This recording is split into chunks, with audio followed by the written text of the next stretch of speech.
BJP minority मोर्चा के president Jamal Siddiqui साहब हमारे साथ मौजूद हैं। सर, आपने प्रधानमंत्री जनाब नरेंद्र मोदी साहब को एक ख़त लिखा है और उसमें इंडिया गेट का नाम बदलने का मुतालबा किया है। आखिर इस वक्त क्या ज़रूरत पड़ी? देखिए, ये काम तो आज़ादी के बाद हो जाना चाहिए। जब हम किसी कब्ज़ेदार से अपना घर छुड़वाते हैं तो उसकी साफ़ सफाई करते हैं, सब चीज़ों को ठीक करते हैं और जो घर के बाहर नेम प्लेट लगा होता है उस पर चेंज करके अपने माँ बाप का नेम प्लेट लगाते हैं। पर अफसोस है कि कांग्रेस ने इस बारे में कभी सोचा नहीं, ना कोई कदम उठाया। और यही वजह है कि अंग्रेज़ तो चले गए, लेकिन इंडिया गेट पर जो किंग जॉर्ज पंचम की मूर्ति थी वो 70 सालों तक लगी रही और हम भारतीयों को मुँह चिढ़ाती रही। लेकिन प्रधानमंत्री श्री नरेंद्र मोदी का मैं शुक्रिया अदा करना चाहूँगा कि उन्होंने उस मूर्ति को हटवाया और वहाँ पर नेताजी सुभाष चंद्र बोस की मूर्ति लगाई। और अब जो नौजवान आता है वो नेताजी को देखता है और नेताजी के किए हुए कार्यों पर चलने की कोशिश करता है, वो भी राष्ट्रभक्त बनना चाहता है। उसी प्रकार से माननीय प्रधानमंत्री श्री नरेंद्र मोदी जी ने जो राजपथ था, अब राजा तो कोई है नहीं, फिर किसका पथ? तो उस राजपथ का भी नाम बदला, उसको कर्तव्य पथ किया है। जब वहाँ कोई पर्यटक आता है, जब वहाँ पे लोग आते हैं, इंडिया गेट को देखते हैं, तो वो उस कर्तव्य पथ को देखकर उनके अपने कर्तव्यों को कैसे अच्छे से निभाना है उसकी याद आती है। तो उसी प्रकार से जो इंडिया गेट है उसका नाम बदलकर अगर भारत माता द्वार किया जाता है, तो जो वहाँ पर शहीदों के नाम खुदे हुए हैं, गुदे हुए हैं, उन शहीदों को भी सच्ची श्रद्धांजलि होगी। और जो पर्यटक वहाँ पर आएंगे, जो अपने अकीदत के फूल पेश करते हैं, वहाँ उनको शहीदों को नमन करते हैं, उन पर्यटकों को भी एक बहुत अच्छी खुशी लगेगी, भाई अपनापन लगेगा और एक अलग भाव वहाँ से उत्पन्न होगा भारत माता द्वार को देखकर।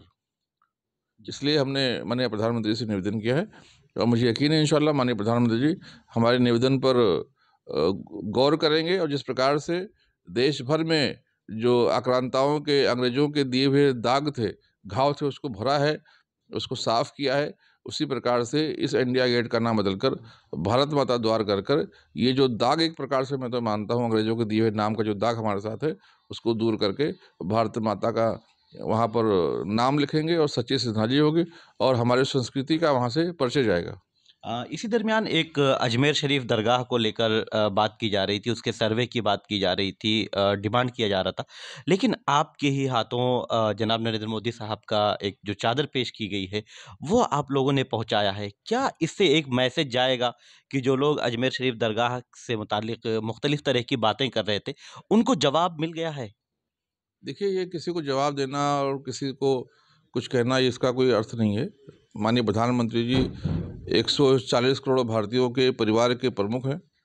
माननीय प्रधानमंत्री सबको सम्मान करते हैं, सबके धर्मों में जो है अपनी आस्था जताते हैं और इसीलिए चाहे बैसाखी का मामला हो तो प्रधानमंत्री जी इसमें शामिल होते हैं, चाहे क्रिसमस का मामला हो तो प्रधानमंत्री क्रिश्चियन भाइयों के चर्च जाते हैं, वहाँ पर उनको बधाई देते हैं, चाहे हज़रत निज़ामुद्दीन का मामला हो वहाँ उनकी चिट्ठी जाती है, चाहे अजमेर शरीफ का मामला हो तो वहाँ प्रधानमंत्री जी अपने आस्था के, अकीदत के चादर वहाँ भेजते हैं।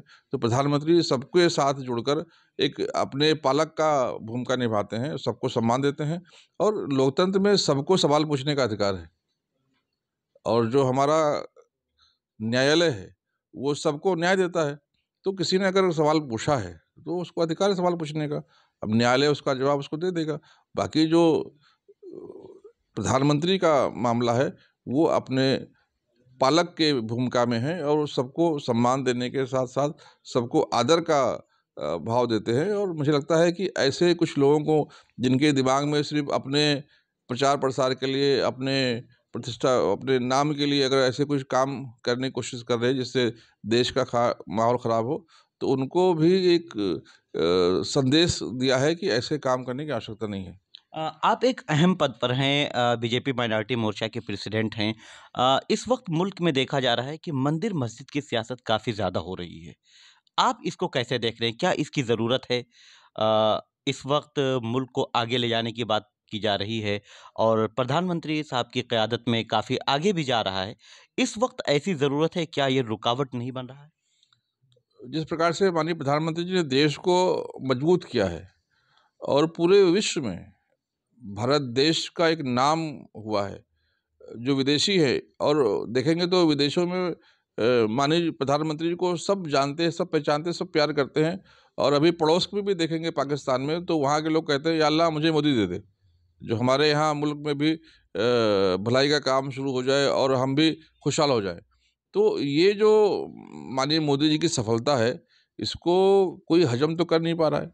जिस प्रकार से माननीय प्रधानमंत्री जी विश्व पटल पर एक मजबूत नेतृत्व के रूप में उभरे हैं और दुनिया भी देख रही है कि प्रधानमंत्री एक ऐसे शख्स हैं जो पूरी दुनिया में अमन कायम कर सकते हैं। इस प्रकार से हर जगह लड़ाई है, हर जगह बमबारी है, हर जगह मारामारी है। ऐसे में पूरी दुनिया को मोदी जी से उम्मीद हो रही है। तो कैसे मोदी जी को बदनाम करना, ये जो विदेशी ताकतें हैं, कुछ हमारे जो लोग यहाँ पर हैं, जो खाते तो भारत का है लेकिन गाते जो है विदेशों का है। तो ऐसे लोग उस साजिश का शिकार हो रहे हैं और देश में अस्थिरता कायम करने के लिए वो लोग ऐसे काम को कर रहे हैं और ऐसे काम से देश बदनाम हो रहा है, मुल्क बदनाम हो रहा है। हमें सबको साथ लेकर आगे बढ़ने की आवश्यकता है। जो माननीय प्रधानमंत्री ने भारत को विकसित भारत का बनाने का संकल्प लिया है, उस संकल्प में हमें साथ आकर और देश को आगे ले जाने के लिए हमें काम करना चाहिए। यही संदेश माननीय प्रधानमंत्री श्री नरेंद्र मोदी जी देते हैं और यही संदेश जो हम सब के मुखिया हैं, हम सबके पालक हैं, आदरणीय मोहन भागवत जी, उन्होंने हमेशा देने का काम किया है। लेकिन कुछ लोग ऐसे हैं जो कठपुतली के रूप में देश को कमजोर करने के लिए विदेशी हाथों के साथ मिलकर बिके हुए हैं। वो लोग कहाँ किसी की मानेंगे? उनको देश का कितना भी बुरा हाल हो, देश में कितने भी दंगे हों, उनको तो अपनी रोटी सेकनी है। तो ऐसे लोगों से हमें बचने की आवश्यकता है, ऐसा मैं कहना चाहूँगा। आपने आरएसएस चीफ मोहन भागवत साहब की बात की। अभी उनका एक बयान आया था कि हर मस्जिद के नीचे हमें मंदिर ढूंढने की ज़रूरत नहीं है। उसके बाद भी काफ़ी हंगामा आराई हुई। उनके इस बयान को फिर अलग-अलग तरीके से लिया गया। कुछ लोगों ने कहा कि आरएसएस चीफ की भी बात अब लोग नहीं मानते हैं। आप क्या कहेंगे इस पर? नहीं, पूरा देश उनको सम्मान करता है। ये वही लोग उनकी बात को नहीं मानेंगे जो देश में अस्थिरता कायम करना चाहते हैं और देश को कमज़ोर करना चाहते हैं। बाकी तो मैंने जो देखा है कि आदरणीय मोहन भागवत जी हम सबके पालक हैं और हम सब उनकी जो है इज़्ज़त करते हैं और उनकी बात को मानकर उनके दिखाए हुए रास्ते पे चलने की कोशिश करते हैं। बस आखिरी सवाल कि दिल्ली असेंबली इलेक्शन का ऐलान हो गया है जिस वक्त मैं आपसे बात कर रहा हूँ। बीजेपी ने अपने 29 उम्मीदवारों का अब तक ऐलान किया है। अभी लिस्ट आज और कल में आने की बात की जा रही है। क्या इसमें एक बीजेपी माइनॉरिटी मोर्चा या अक़लियती मोर्चा के सदर होने के नाते आपकी ये कोशिश होगी कि क्या किसी माइनॉरिटी को भी टिकट मिले, ख़ास तौर पे अभी तक या मुस्लिम की बात कर लें कि अभी तक कोई भी मुस्लिम उम्मीदवार नहीं है, जबकि कई मुस्लिम अक्सरियती सीटें हैं जहाँ पर मुस्लिम बाहुल सीटें मानी जाती हैं। 7-8 सीटें ऐसी हैं जहाँ पर आबादी बहुत ज़्यादा है। क्या कहेंगे इस पर आप? देखिए, भारतीय जनता पार्टी में मुसलमान को टिकट देने के लिए संविधान जो है भारतीय जनता पार्टी का, उसमें संशोधन की आवश्यकता नहीं है। सबकी पार्टी है, सबको समान अवसर है, लेकिन हमारे यहाँ कोई हाईकमान नहीं है। बाकी पार्टियों की तरह बाकी पार्टियों में हाईकमान टिकट डिसाइड करता है। भारतीय जनता पार्टी का हाईकमान जनता है और भारतीय जनता पार्टी जनता के बीच में जाती है, सर्वे कराती है। जनता का जनादेश जिसके हाथ में होता है, उसको भारतीय जनता पार्टी कमल का फूल देती है। मुझे यकीन है कि जो हमारे मुस्लिम साथी काम कर रहे, उनके हक में भी जनता जनादेश दी होगी और अगर जनता जनादेश दी होगी, तो उनको ज़रूर अवसर मिलेगा, उनके हाथ में भी कमल का फूल मिलेगा। बहुत शुक्रिया आपका वक़्त देने के लिए।